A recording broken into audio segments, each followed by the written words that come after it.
विचार असेल, या देशामध्ये विषमतावादी विचारांची जर पेरणी होत असेल तर समतावादी विचारांचे लोक काय करतायत?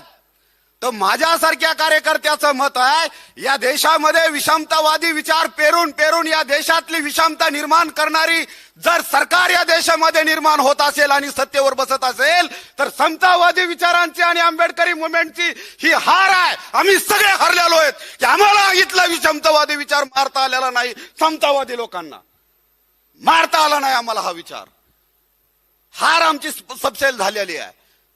मला सांगा, मी एके दिवशी एकनाथरावजी आव्हाड साहेब यांच्यासोबत त्यांच्या ऑफिसवरनं येत होतो. येत असताना रस्त्यामध्ये एक व्यक्ती आम्ही बघितली. त्या व्यक्तीच्या गळ्यामध्ये झोळी होती. तो रस्त्यावरती उभा होता. आमची गाडी पुढे गेली आणि गाडी पुढे गेल्याच्या नंतर आव्हाड साहेब म्हणाले, ड्रायव्हरला म्हणले, अरे सर उभा टाकलेत का उभा टाकलेत? म्हणले जरा गाडी माघारी घे. गाडी माघारी घेतली. सरांना म्हणले सर बसा गाडीत. सरांना गाडीत बसवलं. आम्ही गेलो. सरांना गाडीत विचारलं आव्हाड साहेबांनी की म्हणले सर तुम्ही रात्री 10 वाजता इकडे कुठे? काय नाही म्हणले आव्हाड साहेब, मी इथं आमची संघाची शाखा घेण्यासाठी म्हणले मी ह्या तंड्यावरती गेलतो. एक बंजारा समाजाचा तंडा होता, त्या तंड्यावरती गेलतो म्हणले. आव्हाड साहेबांनी माझ्याकडे बघितलं, त्या सरांना सोडलं आणि सरांना उतरल्याच्या नंतर आव्हाड साहेब मला म्हणाले, हे बघ राजू, तू जर असा एसीच्या गाडीमध्ये फिरणार असतील तर तुझं काही होणार नाही.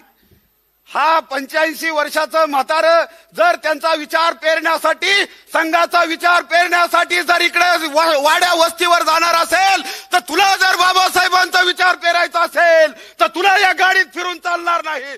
तू वाड्या वस्ती आणि तंड्यावरती गेला पाहिजेस. आम्ही किती वाड्या वस्तीवर तंड्यावरती गेलो. त्यांचा विचार पेरण्यासाठी ते पारद्याच्या पालावरती चाललेत. आम्हाला आमचा बाबासाहेबाचा आंबेडकरी विचार आमच्या मांगाच्या घरामध्ये आम्हाला पेरता आला नाही तर काय होणार आहे? काय होणार आहे? या देशाची व्यवस्था, या देशाची सत्ता आज लक्षात घ्या, तुम्हाला आरक्षणाच्या मुद्द्यावरून भांडवती आहे आणि या देशाच्या सत्तेवरती बसलेली आहे. आणि ही व्यवस्था आम्हाला भांडवत असताना आम्ही मात्र त्यांनी टाकलेल्या अजेंड्याला बळी पडतोय. हे सगळ्यात धोकेदायक आणि दुःखाची बाब आहे माझ्यासारख्या कार्यकर्ता. आता मी नाईलाजाने मला माझी जात सांगावं लागते. मांग जातीत जन्माला यावं हे माझ्या हातात नाहीये, पण कोणत्या विचाराने मरावं हे मात्र माझ्या नक्की हातात आहे. त्या जातीत जन्माला येणं हे माझ्या हातात नव्हतं, पण कोणत्या विचाराने मरायचं हे माझ्या हातात आहे. म्हणून हे विचार म्हणजे माझा निळा माझ्या गळ्यात मी घातलेला आहे. आणि मी माझ्या कुटुंबाला आणि माझ्या बायकोला देखील सांगून ठेवलेलं आहे, मी ज्या वेळेस मरल त्या दिवशी माझ्या कफनवरती निळा टाका. म्हणून माझ्यासारख्या कार्यकर्त्याचं मत आहे की समाजामध्ये काम करत असताना आपल्याला विचारांची लढाई आहे. आपण कुठल्या विचारांच्या ट्रॅपमध्ये अडकतोय, कुठल्या विचारांच्या ट्रॅपमध्ये अडकतोय. आता मला तर असं म्हणायचंय, बडोले साहेब आहेत इथं, 13% आरक्षण आहे. आमचं भांडण कशासाठी आहे बघा, आमचं भांडण चाललंय आरक्षणासाठी. बरं आता ते किती मिळालं आणि काय मिळालं ही एक खूप मोठा गहन विषय आहे. बरं जे लोक सत्तेवर बसून तुम्हाला आरक्षण देण्यासाठी तिथं बसलेले आहेत, मातांग समाजाला उपवर्गी करून देण्यासाठी बसलेले आहेत आणि बाकीच्या लोकांना समजा बौद्ध समाजाला नाही म्हणून देण्यासाठी तिथं बसलेली आहेत. मग माझ्यासारख्या कार्यकर्त्याचं मत आहे, अरे त्या खुर्चीवर तुम्ही कधी जाऊन बसणार आहात? तुम्हाला तिथे कधी जाऊन बसायचंय, द्यायचंय कुणाला, नाही द्यायचं कुणाला, करायचंय काय, नाही करायचं काय, देशात मनोवाद आणायचाय, परशुराम आणायचाय, गोळवलकर आणायचाय का कोण आणायचंय, यासाठी तुम्ही त्या सत्तेवरती कधी जाऊन बसणार आहे? तिथे कधी जाणार आहे? करा इथंच भांडणं दोघांमध्ये, करा मारामाऱ्या, द्या शिवाय एकमेकाला. काय पद्धत आहे? हा कुठे चाललोय? म्हणजे आमच्या सवलती, शेड्यूल कास्ट मधल्या सवलती याचं वर्गीकरण होऊ नये म्हणून आम्ही भांडतोय. आणि बाबासाहेबांच्या विचाराचं वर्गीकरण मागासहित इतर जातीसाठी, इतर जातीमध्ये जाण्यासाठी, याच्यासाठी आमच्याकडे काय प्लॅन आहे? आम्हाला जे आरक्षणामधून ज्या सवलती मिळणार आहेत ना, या सवलती मिळू नये म्हणून त्या वर्गीकरणाला आमचं भांडण आहे आमचं. पण बाबासाहेबांच्या विचाराचं वर्गीकरण सुद्धा इतर जातीमध्ये घालण्यासाठी आमच्याकडे काय अजेंडा आहे, आमचा काय प्लॅन आहे, तो सुद्धा आमच्याकडे असला पाहिजे का नको? तो प्लॅन, तर तो प्लॅन देखील आम्ही केला पाहिजे. दुसरी गोष्ट, 13% आरक्षण आहे महाराष्ट्रामध्ये. 13% 288 जागा आहेत विधानसभेच्या. तुमच्या हिश्श्याला किती आल्या हो? मग का आल्या? 13% होत्यात किती झाला मला सांगा. मी जरा रोडवर काम करणारा कार्यकर्ता चळवळीमध्ये. 13% होतात किती? मी जातीचं सांगतच नाही, आता महागाचं सांगत नाही, महाराचं सांगत नाही.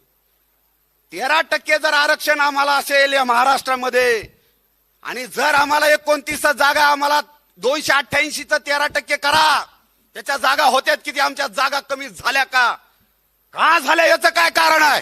याचं कारण कोण शोधणार आहे? याचं देखील कारण आम्हाला शोधावं लागेल. ते आम्हाला आमच्या खासदारकीच्या जागा का कमी झाल्या, आमच्या आमदारकीच्या जागा का कमी झाल्या, याच्यावरती विचार कधी होणार आहे? याच्यावरती देखील विचार झाला पाहिजे. म्हणून माझ्यासारख्या कार्यकर्त्याची बौद्ध समाजाला हात जोडून कळकळीची विनंती आहे की मातंग समाजाला वाटतंय ना आम्ही मागं राहिलोत, आम्हाला आरक्षणाची गरज आहे, तर माझं मत आहे स्पष्ट, बौद्ध समाजाने मोठ्या मनाने त्याला पाठिंबा दिला पाहिजे. जर येणाऱ्या काळामध्ये जर बाबासाहेबांची आंबेडकरी चळवळ या देशामध्ये, महाराष्ट्रामध्ये टिकवायची असेल, या देशामध्ये बाबासाहेबांच्या विचारांचं राज्य जर आणायचं असेल, या महाराष्ट्रामध्ये बाबासाहेबांच्या विचारांची सत्ता आपल्याला जर बसवायची असेल, तर तुमच्या सोबत असणारा मातंग समाजाला सोबत घेतल्याशिवाय महाराष्ट्राकडे दुसरा कुठलाच पर्याय उरलेला नाही, असं माझ्यासारख्या कार्यकर्त्याचं ठाम मत आहे. राजकारणात जर जायचं असेल तर, आणि नुसतं तुम्हाला आरक्षणासाठी आणि त्या खालच्या जागेसाठी, पुलचट ह्याच्यासाठी जर भांडायचं असेल तर भांडत बस.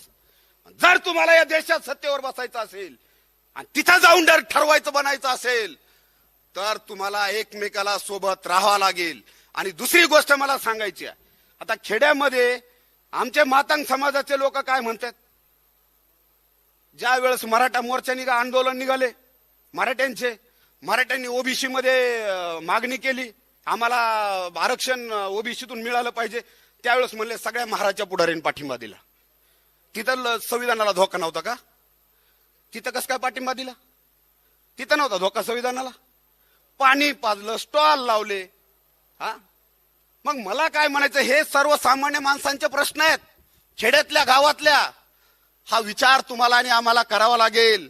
हे जर प्रश्न निर्माण होत असतील, इथल्या मनुवादी व्यवस्थेला तुम्हाला सांगतो, इथल्या महाराणांना दोघांना एकमेकात भांडवायचं, लढवायचं, हे षडयंत्र. आणि बौद्ध समाज हा सुशिक्षित समाज आहे. मांगाचं तरी मी समजू शकतो, मातंग समाजामध्ये शिकलेली लोक नाहीत, अडाणी माणसं आहेत, जास्त शिकलेले लोक नाहीत. भरांडे साहेबांसारखे, आमच्यासारखे 10-5 कार्यकर्ते तुम्हाला दिसतील कुठेतरी बोलणारे, बाबासाहेबांचा विचार सांगणारे. आता मी तुम्हाला इथं याच्यामध्ये दाखवू शकतो, कितीतरी माझ्याकडे व्हिडिओ आहेत. मातंग समाजाचा काल एक शिक्षक मेला, त्याच्या मेल्याच्या नंतर त्यांच्या अंतविधीमध्ये धम्मं शरणम गच्छामी, बुद्धम शरणम गच्छामी सुरू होतं. त्या मांगाने कुठं जायचं? त्यांनी कुठं जायचं? एका मांगाच्या, आता मी परवा 1-2-4 दिवसापूर्वी गृहप्रवेशाला गेलो, त्याच्या गृहप्रवेश हा भंतेजीच्या हाताने झाला. त्या मांगाने कुठं जायचं? त्यांनी कुठं जायचं? म्हणून माझ्यासारख्या कार्यकर्त्याचं असं मत आहे की जर आपल्याला या देशामध्ये समता प्रस्थापित करायची असेल, समता आणायची असेल, तर विषमतावादी विचारांचा आपल्याला नायनाट करायचा असेल, विषमतावादी विचारांना हरवायचं असेल, तर समतावादी विचार करणाऱ्या लोकांना सगळ्यांना एकत्र यावं लागेल. त्याच वेळेस या देशातली विषमतावादी व्यवस्था नष्ट होईल. नसता या देशामध्ये, मी तुम्हाला एवढं सांगू शकतो की या महाराष्ट्रात, मी देशाचं नाही सांगत, आता महाराष्ट्रामध्ये महाराजांच्या नंतर आंबेडकरिझम पाळणारा जर कुठला समाज असेल तर तो मातंग समाजाचा आहे. तो मातंग समाजाचं हे आपल्याला मान्य करावं लागेल. मग मला सांगा, आता जे सोशल मीडियामध्ये शिव्या दिल्या चालल्यात एकमेकांना, बाबासाहेबांना गद्दार झाले मांग, हरामखोर मांग, अजून काय काय शिवे दिल्या चालल्यात लय मोठ्या. अरे मग ह्याचा सगळ्या 340 कलमाच्या लोकांनी सगळ्यांनी फायदा घेतला नाही या जातीतल्या सगळ्याच लोकांनी बाबासाहेबांचा. ते किती बाबासाहेबांच्या विचारावर चालतात, त्यांचं काय, त्यांच्याबद्दल का कुणी बोलत नाही. अरे मांगाने तरी बाबासाहेब घेतलाय ना, कसा का असा ना.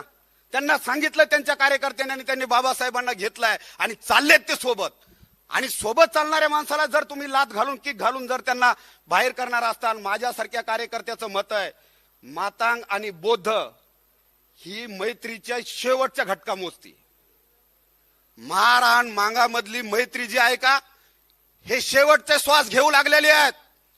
या श्वासाला तोडणारे पापी, आज पापी फेपी ते आपण मी मानत नाही काय तसले, पण त्याला तोडणारे तसे तुम्ही बनू नका बाबांनो. ही माझी महाराष्ट्रातल्या सगळ्या मांगा आणि महारांना हात जोडून कळकळीची विनंती आहे. शेवटचे घटका मोजायला लागले ही दोघांची मैत्री. आता ही एक तर कायमची तुटणार आहे. आणि माझ्यासारखे कार्यकर्ते आंबेडकरवादी मातांग समाजामध्ये, माझ्यासारख्या कार्यकर्त्याला मनुवादाच्या वळचणीला जायचं नाही, परंतु त्यांना मनुवादाच्या वळचणीला नेऊन बसवल्या चाललंय सगळ्या मागायला शिव्या देऊन. कुठली पद्धत आहे, काय चाललंय? खालच्या पातळीच्या एकमेकांना शिव्या. यामुळं काय होणार आहे? यामुळं ज्या लोकांनी अजेंडा टाकलाय त्यांचा अजेंडा सक्सेस होतोय. यामुळं त्यांना जे हवंय ते त्यांचा पूर्ण होत आहे. म्हणून माझ्यासारख्या कार्यकर्त्याचं एकच मत आहे, या लाईव्हच्या माध्यमातून सुद्धा मातांग समाजाला माझं आव्हान असेल की बाबांनो, तुम्हाला शिव्या दिल्या जातील, तुम्हाला टॉर्चर केल्या जाईल, तुम्हाला छळल्या जाईल, तुम्हाला बाबासाहेबांच्या चळवळीतून बाहेर काढण्याचं कटकारस्थान केलं जाईल, परंतु काही झालं तरी बाबासाहेब आंबेडकरांना बैमान आपल्याला व्हायचं नाही. ही चळवळ मांगाने आता त्यांच्या खांद्यावरती घ्यावी आणि मांग इतर समाजामध्ये बाबासाहेब प्रखरतेने सांगावा. आणि मांग इतर समाज जो कोणी बाबासाहेबांच्या चळवळीपासून बाहेर राहिलेला आहे त्या समाजाला सोबत घेण्याचं काम करावं. उगत उठायचं आम्ही मारवाड्यात उठायचं आणि सकाळची एकमेकाला जय भीम घालायचा, महाराणीच महाराला जय भीम घालायचा. अरे बाबासाहेबांचा जय भीम हा पारद्याच्या पालावर गेला पाहिजे. बाबासाहेबांचा जय भीम इथल्या धनगराला कळाला पाहिजे. बाबासाहेबांचा जय भीम इथल्या महाराष्ट्रातल्या वंचित सगळ्या जातीला कळाला पाहिजे, असं माझ्यासारख्या कार्यकर्त्याचं मत आहे. आणि हा सांगण्याचा मला अधिकार याच्यासाठी आहे की मी 10वी मध्ये असताना सादोळा नावाचं माझं गाव आहे, त्या गावामध्ये मार पळून गेले आणि मांग पळून गेले, पण हे मांगाचा एकटा वाघ माझ्यासारखा तिथं उभा टाकला आणि बाबासाहेबांची जयंती साजरी करणारा मी 10वीला असताना राजेश घोडे.